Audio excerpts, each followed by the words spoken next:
saudara-saudara, silakan duduk. Kita akan memasuki pasal 4 dari kitab Markus.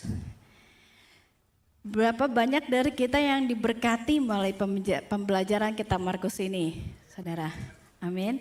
Saya berharap kita semua mendapatkan berkat dari kitab Markus ya saudara yang sudah kita pelajari beberapa bulan ini. Saudara, kalau kita ulang lagi, di pasal-pasal sebelumnya kita melihat bagaimana para pemuka agama menolak Yesus. Mereka mempertanyakan pengajaran Yesus, mereka mempertanyakan identitas Yesus, mereka menolak otoritas Yesus sebagai anak Allah, dan bahkan mereka sampai pada satu titik di mana mereka menuduh bahwa kuasa Yesus berasal dari iblis. Dan kemudian kita juga melihat bagaimana keluarga Yesus yang seharusnya dekat dengan Yesus, mereka malah berada di luar. Mereka takut akan respon orang-orang di sekitar, maka mereka datang ketika Yesus sedang mengajar, bukan untuk memahami pengajaran Yesus, tapi mereka malah mau membawa Yesus pulang agar Yesus berhenti mengajar. Nah, di tengah situasi seperti ini, saudara, Yesus memilih ke-12 muridnya. Yesus memanggil mereka untuk mengikuti dia, untuk belajar dari dia, dan kemudian Yesus mengutus mereka untuk memberitakan Injil Kerajaan Allah. Saudara, di Markus 4 ini kita akan melihat sesuatu yang menarik. Setelah penolakan dari para pemuka agama, dan setelah Yesus memilih ke-12 muridnya, Yesus pun mulai mengajar dengan menggunakan perumpamaan. Ada perubahan di dalam cara Yesus mengajar. Saudara, perumpamaan itu bukan sekedar ilustrasi. Kalau ilustrasi itu biasanya dipakai untuk menjelaskan sesuatu konsep supaya lebih mudah untuk dipahami. Tetapi perumpamaan justru sebaliknya, saudara. Perumpamaan adalah sebuah cerita yang terlihat sederhana, sebuah cerita dari kehidupan sehari-hari yang familiar, tetapi di dalamnya tersembunyi sebuah kebenaran rohani. Maka enggak semua orang bisa mengerti perumpamaan secara otomatis. Hanya mereka yang benar-benar ingin memahami, ingin mencari dan meminta penjelasan, mereka akan mendapatkan pengertian dari sebuah perumpamaan. Tetapi mereka yang tidak sungguh-sungguh mau mengerti, mereka yang tidak mencari, mereka hanya mendengar tetapi tidak akan mengerti. Dan di pasal 4 ini, Yesus memberikan sebuah perumpamaan pertama kali Yesus memberikan perumpamaan. Dan ini kita kenal dengan perumpamaan tentang seorang penabur. Kita akan baca bersama dari Markus 4 ayat 1 sampai 9. Pada suatu kali, Yesus mulai pula mengajar di tepi danau. Maka datanglah orang banyak yang sangat besar jumlahnya mengerumuni dia. Sehingga ia naik ke sebuah perahu yang sedang berlabuh, lalu duduk di situ. Sedangkan semua orang banyak itu di darat, di tepi danau itu. Dan ia mengajarkan banyak hal dalam perumpamaan kepada mereka. Dalam ajarannya itu ia berkata kepada mereka, dengarlah, ada seorang penabur keluar untuk menabur. Pada waktu itu ia menabur sebagian benih. Pada waktu ia menabur, sebagian benih itu jatuh di pinggir jalan, lalu datanglah burung dan memakannya sampai habis. Sebagian jatuh di tanah yang berbatu yang tidak banyak tanahnya, lalu benih itu pun segera tumbuh karena tanahnya tipis. Tetapi sudah matahari terbit, layulah ia dan menjadi kering karena tidak berakar. Sebagian lagi jatuh di tengah semak duri, lalu makin besar semak itu dan menghimpitnya sampai mati sehingga ia tidak berbuah. Dan sebagian jatuh di tanah yang baik, ia tumbuh dengan suburnya dan berbuah, hasilnya ada yang 30 kali lipat, ada yang 60 kali lipat, ada yang 100 kali lipat. Dan katanya, siapa mempunyai telinga untuk mendengar, hendaklah ia mendengar. Saudara, ketika kita membaca passage ini tadi, mungkin impresi pertama yang kita dapatkan adalah betapa tidak bijaksananya si sang penabur ini. Kenapa sang penabur ini malah menabur benih sembarangan di tempat yang jelas-jelas gak subur. Sepertinya membuang-buang benih, gak efisien sama sekali. Bagi kita sekarang di mana pengetahuan dan teknologi semakin canggih, memang mungkin kesannya demikian.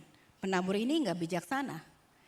Karena di zaman sekarang petani bisa mempersiapkan tanahnya terlebih dahulu, mengolah tanahnya terlebih dahulu, membajak lebih dahulu, lalu mengatur alur-alurnya, baris-barisnya supaya rapi. Dan kemudian baru menanam benih itu di tempat yang sudah pasti tanahnya bagus. Tapi saudara, di zaman Yesus, mereka belum memiliki cara untuk tahu mana tanah yang baik dan mana tanah yang tidak baik. Maka mereka, si penabur, akan menabur sebanyak-banyaknya benih yang dapat mereka tabur. Dan memang sangat mungkin ketika melakukan hal tersebut, sebagian akan jatuh di tempat yang tidak seharusnya. Dan pastinya saudara, di mana benih itu tertabur, akan menentukan hasil dari taburan tersebut. Maka di sini Yesus pun mulai menceritakan. Yesus bilang, ada benih yang ditabur di pinggir jalan.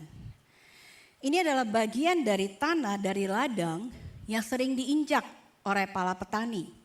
Dan oleh karena itu tanah itu menjadi keras dan tidak dapat ditembus.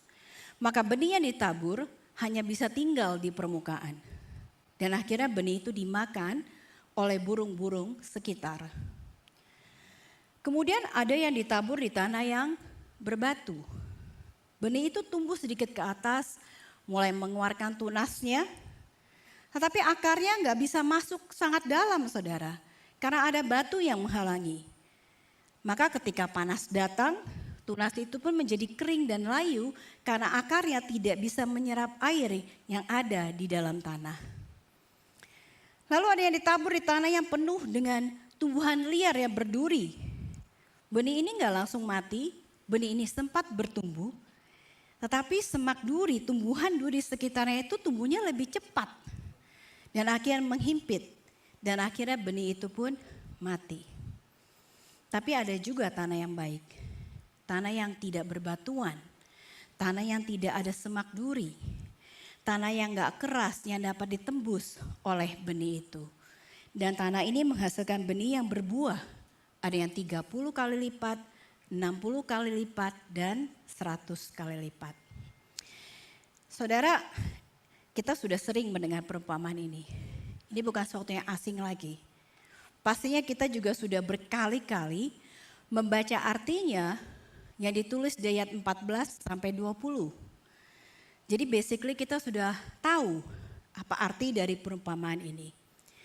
Tapi saya mau mengajak kita untuk membayangkan saudara, seandainya ini baru pertama kali kita mendengar perumpamaan ini dan kita tidak mendengarkan penjelasan Yesus, apakah kita dapat menangkap prinsip rohani di dalamnya? Saya rasa enggak ya saudara. Karena sebelum dikasih tahu kunci dari perumpamaan tersebut, kita enggak akan mengerti maksud Yesus. Mungkin kalau kita seorang businessman, pertama kali dengar, mungkin kita mikir, cerita ini bagus.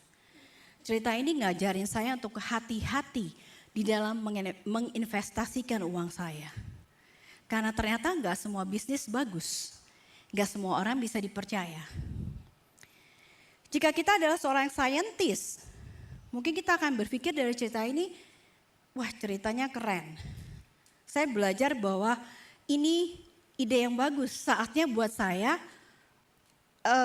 research, mencari cara untuk bikin sebuah alat yang dapat membajak tanah yang berbatu, membajak tanah yang berduri, mengubah tanah tersebut menjadi tanah yang baik. Kedua-duanya moralnya bagus saudara. Perempuan ini menjadi sebuah cerita motivasi yang membangun kehidupan mereka masing-masing. Tetapi, apakah moral yang didapat oleh mereka sesuai dengan maksud Yesus ketika dia memberikan perumpamaan itu? Sesuai nggak saudara? Enggak kan ya? Maksud Yesus pasti bukan supaya bisnismen lebih berhati-hati dalam menginvestasi uang. Bukan juga untuk memicu semangat para saintis untuk mencari solusi agar dapat menabur benih dengan cara yang lebih efisien. Bukan saudara. Maka dari itu saudara, kita nggak bisa stop sampai di ayat 9 aja. Karena betapapun bagusnya dan bergunanya pelajaran atau kesimpulan yang kita tarik dari cerita itu tetap tidak tepat. Jadi sungguhnya untuk memahami sebuah prinsip kebenaran firman Tuhan, ini penting saudara, saya ulang lagi. Untuk memahami sebuah prinsip dari kebenaran firman Tuhan, untuk mengerti apa yang Yesus mau sampaikan, kita nggak boleh stop di satu ayat atau hanya beberapa ayat saja. Dan kemudian kita mencoba mengartikannya sendiri menurut logika kita. Kita bisa salah. Kita harus membaca firman di dalam konteks keseluruhan. Sehingga kita mengerti maksud apa yang Yesus mau sampaikan kepada kita. So that being said, kita akan lihat penjelasan Yesus mengenai perumpamaan ini. Saya pause dulu ya saudara.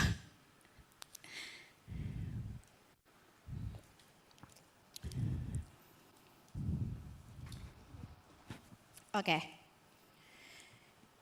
Di ayat 14 dikatakan penabur itu menaburkan firman. Sekarang kita ngerti. Ternyata benih itu adalah firman. Benih itu bukan benih tumbuhan yang biasa. Benih itu bukan uang, tapi benih itu adalah firman. Dan penabur adalah Yesus dan kita semua yang memberitakan Injil Kristus. Di sini kita bisa lihat saudara, bahwa cara kita memperkenalkan Kristus kepada dunia, cara kita memperluas kerajaan Allah adalah dengan memberitakan firman Tuhan. Dengan menceritakan Injil kepada banyak orang. Saudara, kita bisa aja baca Alkitab setiap hari. Kita bisa hafal banyak ayat. Kita bisa baca banyak komentari. Mengerti banyak hal. Tapi jika kita tidak pernah memberitakan Injil, jika kita tidak pernah menceritakan tentang siapa Yesus dan tentang pengorbanannya di kayu salib, maka dampaknya akan sangat terbatas. Oleh sebab itu Paulus berkata di Roma 10 ayat 14, tetapi bagaimanakah mereka dapat berseru kepadanya jika mereka tidak percaya kepada dia? Bagaimanakah mereka dapat percaya kepada dia jika mereka tidak mendengar tentang dia? Bagaimana mereka mendengar tentang dia jika tidak ada yang memberitakannya? Dan kalau kita baca lagi ke bawah, ayat 17 berkata bahwa iman timbul dari pendengaran oleh firman Kristus.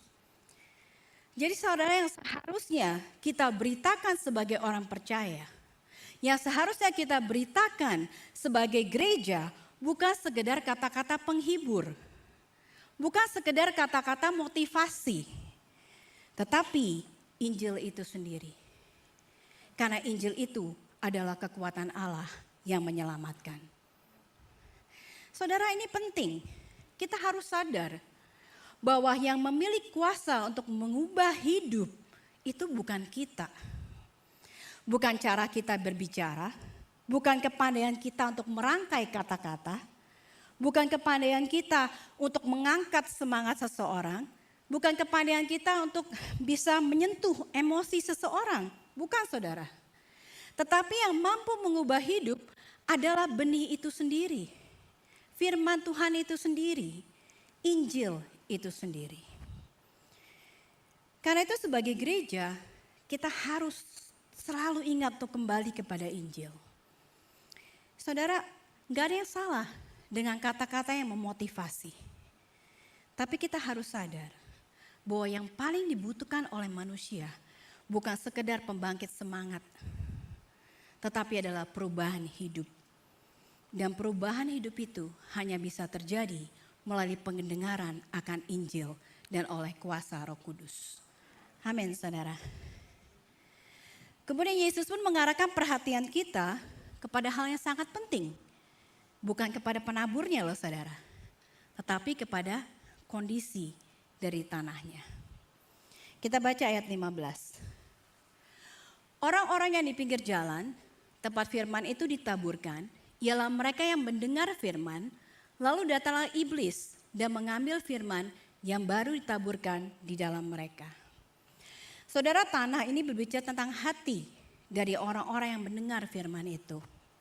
Dan tanah yang di pinggir jalan ini berbicara tentang orang yang mendengar firman Tuhan, tapi hati mereka terlalu keras untuk menerima kebenarannya.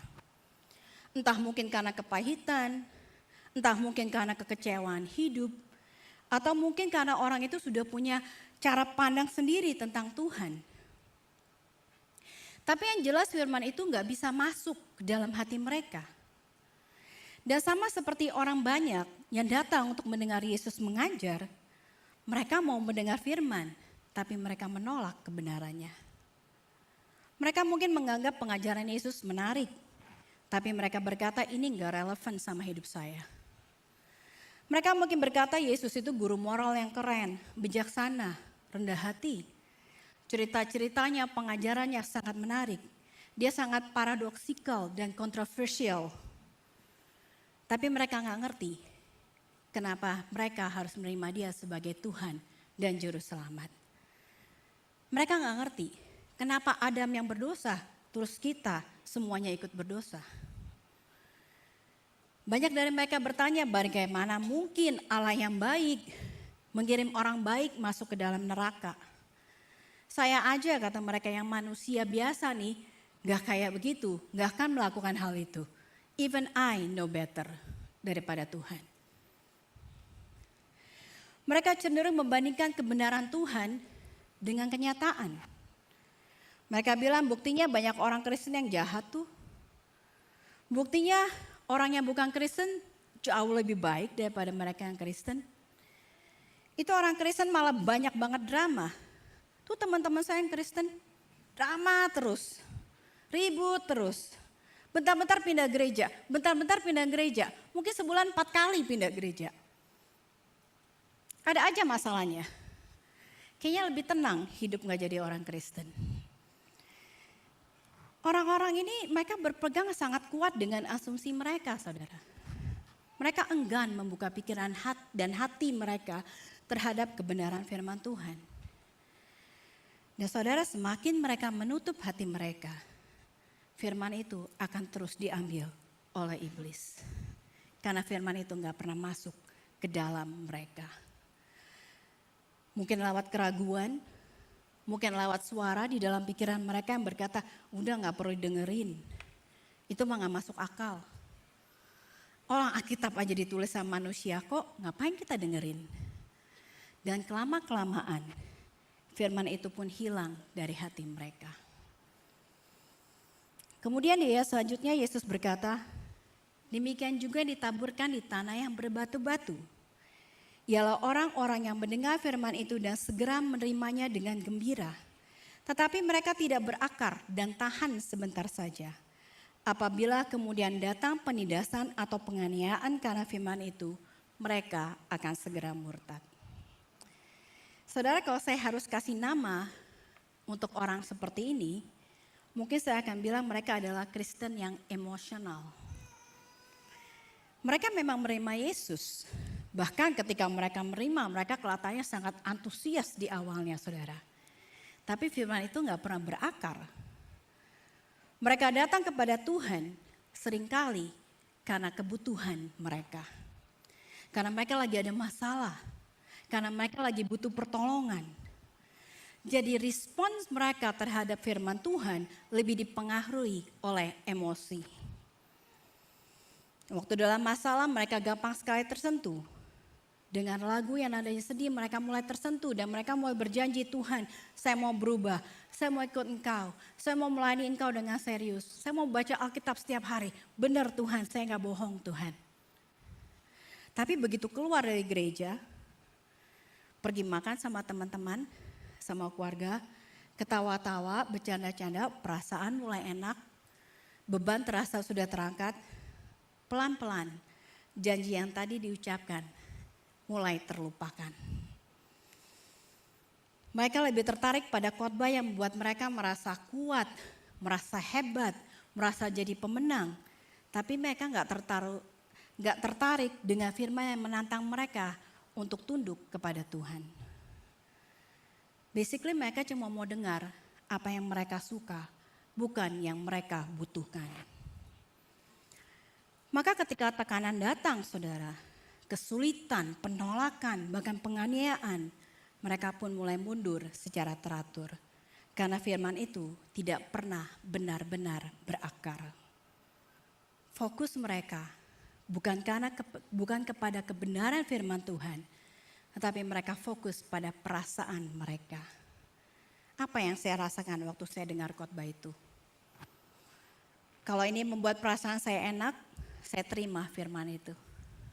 Tapi kalau enggak, saya akan tolak. Dan hal kedua yang membuat firman tidak berakar di hati kita, saudara, adalah karena kita tidak pernah merenungkan kembali apa yang kita dengar.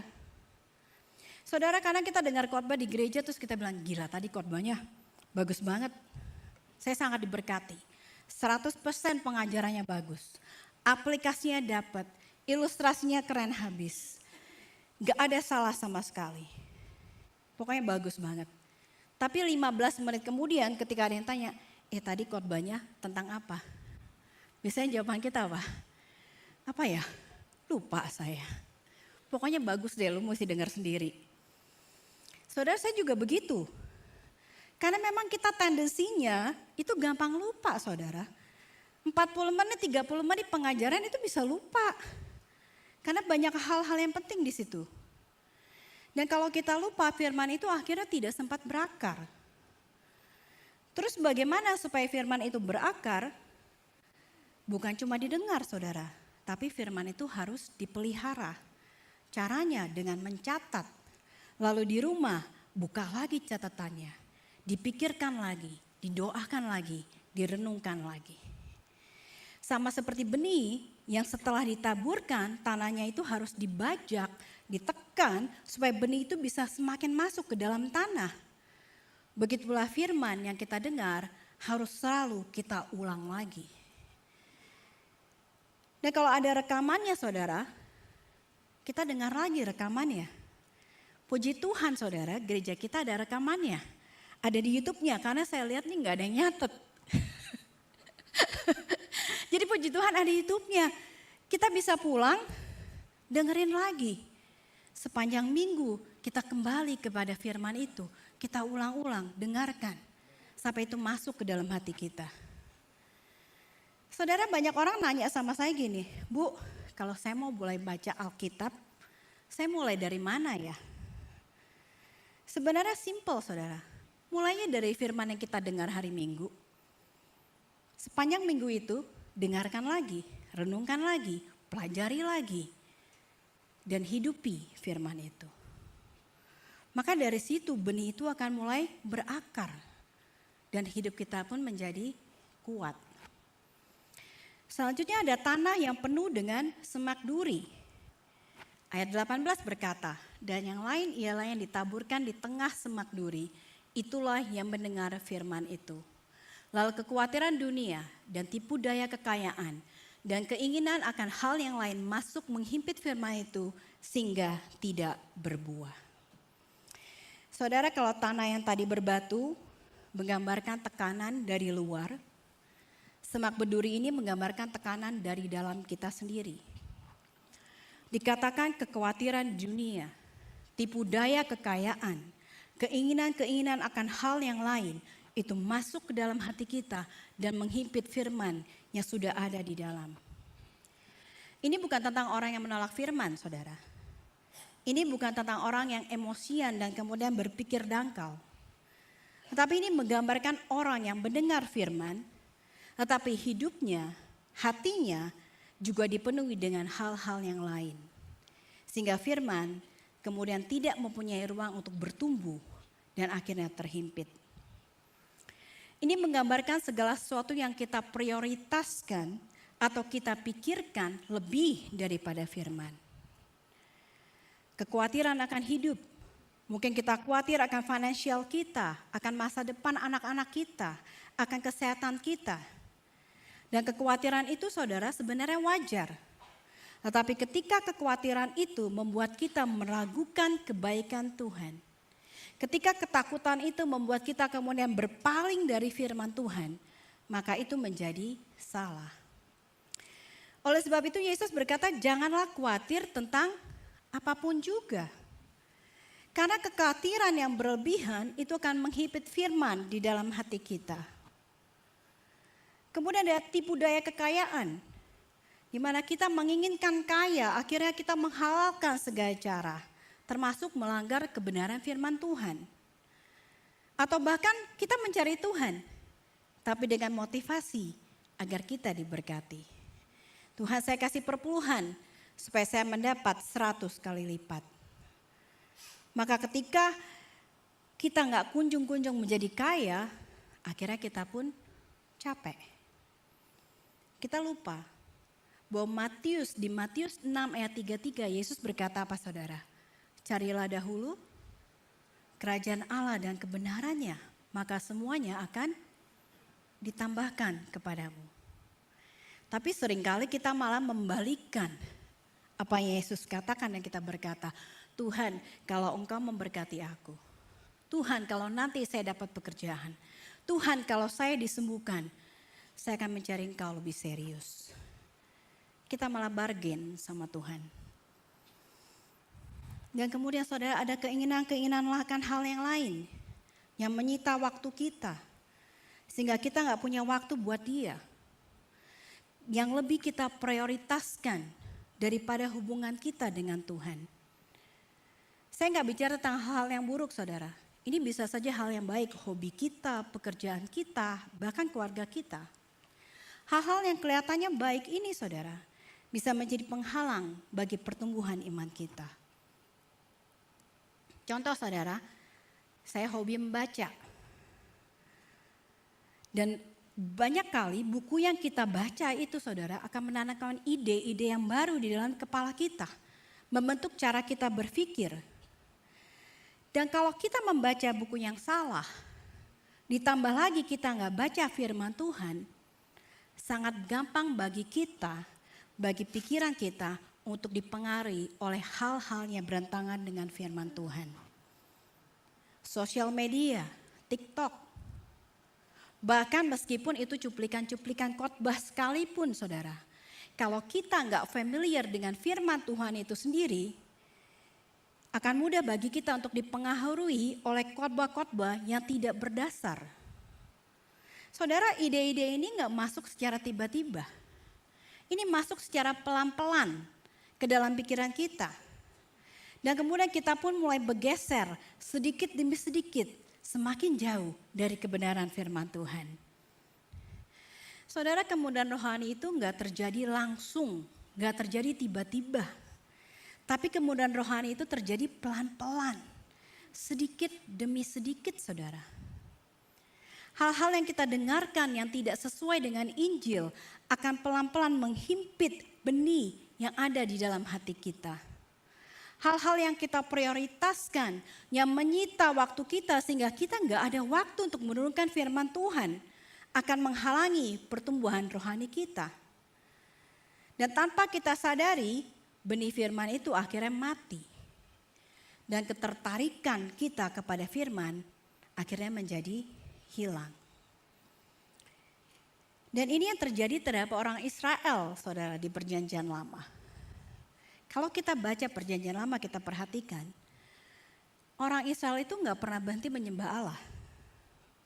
Mereka tetap menyembah Allah, tetapi mereka menambahkan Allah-Allah lain juga.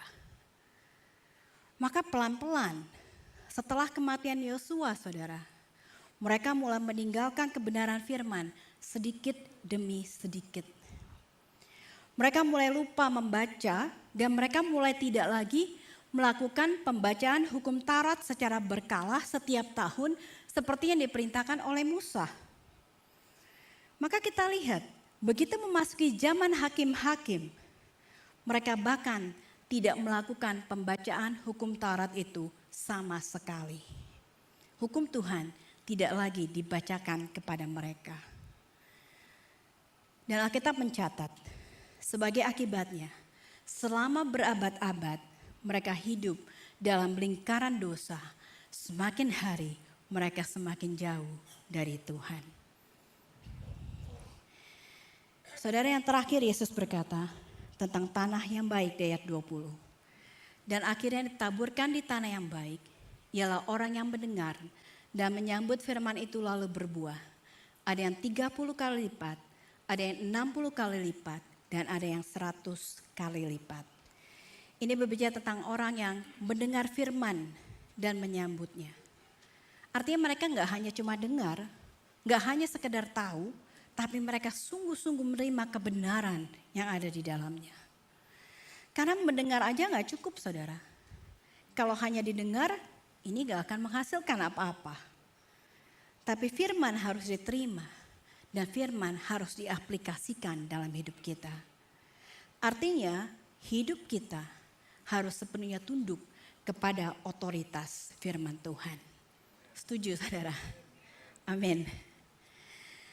Yesus berkata, saudara, nggak ada ranting yang bisa berbuah kalau dia tidak tinggal di dalam pokoknya. Kalau kita nggak tinggal di dalam dia, saudara, mustahil kita bisa berbuah. Jadi orang yang dengan tanah yang baik ini, dia bukan orang yang sempurna. Bukan orang yang nggak pernah melakukan kesalahan. Bukan orang yang hidupnya tanpa masalah. Bukan orang yang selalu kuat ketika menghadapi masalah hidup. Bukan orang yang gak pernah khawatir sama sekali, bukan, saudara. Tetapi orang yang tinggal tetap di dalam firman adalah mereka yang memilih untuk tetap berpegang pada kebenaran firman Tuhan. Tetap percaya akan kebaikan Tuhan bahkan di tengah kesulitan sekalipun.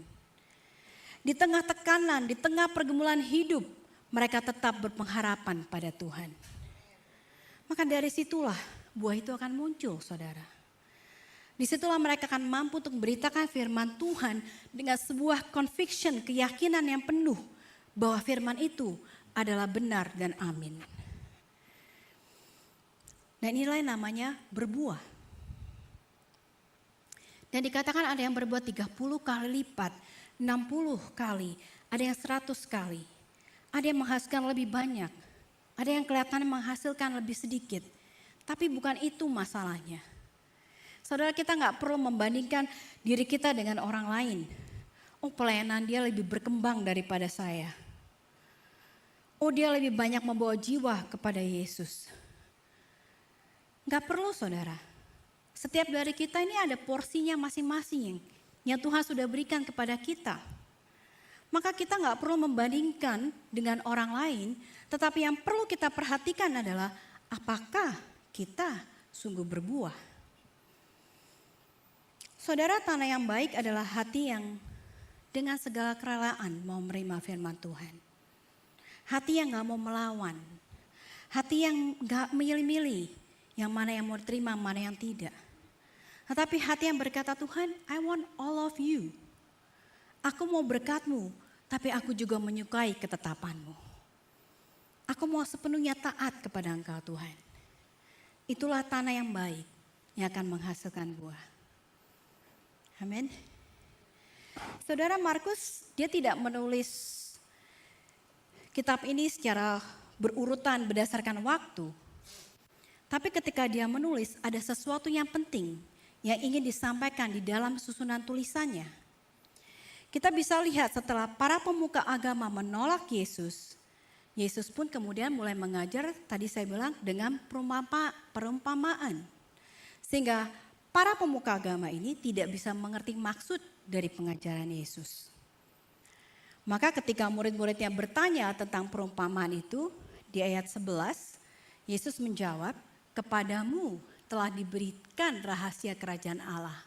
Tetapi kepada orang-orang luar segala sesuatu disampaikan dalam perumpamaan. Supaya sekalipun mereka melihat, mereka tidak menanggap. Sekalipun mendengar, mereka tidak mengerti. Supaya mereka jangan berbalik dan mendapat ampun.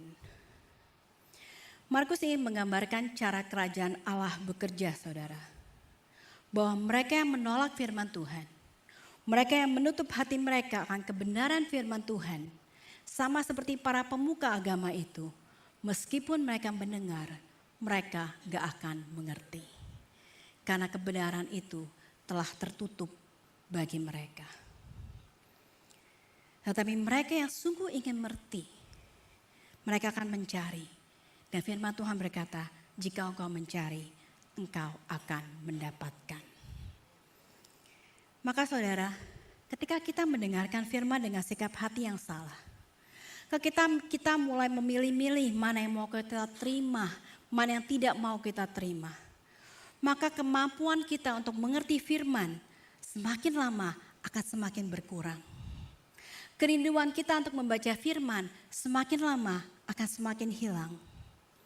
Tapi sebaliknya ketika kita sungguh mau menerima firman Tuhan, kita mau meninggalkan segala asumsi-asumsi yang kita miliki di dalam diri kita, dan kita mau melakukan firman-Nya, maka kemampuan kita untuk mengerti firman Tuhan akan semakin ditambahkan kepada kita.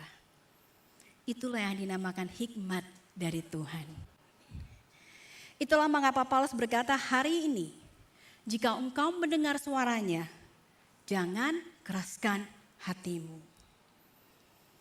Saudara, terima firman Tuhan. Renungkan firman itu. Biarkan firman itu berbuah di dalam diri kita. Maka ketika firman itu berbuah, kita nggak hanya menjadi pendengar, kita nggak akan stop di situ saja. Tapi kita juga akan menjadi penabur. Dan ketika kita menabur, saudara, perumpamaan ini juga mengingatkan kepada kita agar kita nggak patah hati. Karena ini yang mau disampaikan Yesus kepada murid-muridnya setelah dia memilih ke-12 murid itu. Yesus berkata kepada mereka bahwa setelah engkau meresponi firman ini dengan baik, tibalah saatnya untuk engkau menabur. Tapi ingat, ketika engkau menabur, akan ada benih yang jatuh di jalanan. Akan ada benih yang jatuh di tanah berbatu. Akan ada benih yang jatuh di semak berduri. Akan ada mereka yang menolak engkau, dan itu pasti terjadi.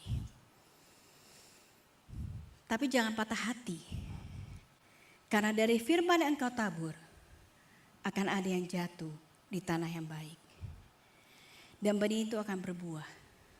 Berapa banyakkah? 30, 60 atau 100 kali? Itu bukan urusan kita, itu urusan Tuhan. Bagian kita adalah kita tetap menabur tanpa henti, tetap renungkan firman, agar firman itu terus bertumbuh. Kita dapat benihnya kita tabur lagi. Dan kita percaya bahwa tujuan Tuhan pada akhirnya pasti terlaksana. Amin. Amin. Tuhan berkati. Kita akan mempersiapkan hati kita untuk perjamuan kudus. Saya mengundang para petugas perjamuan kudus untuk maju ke depan.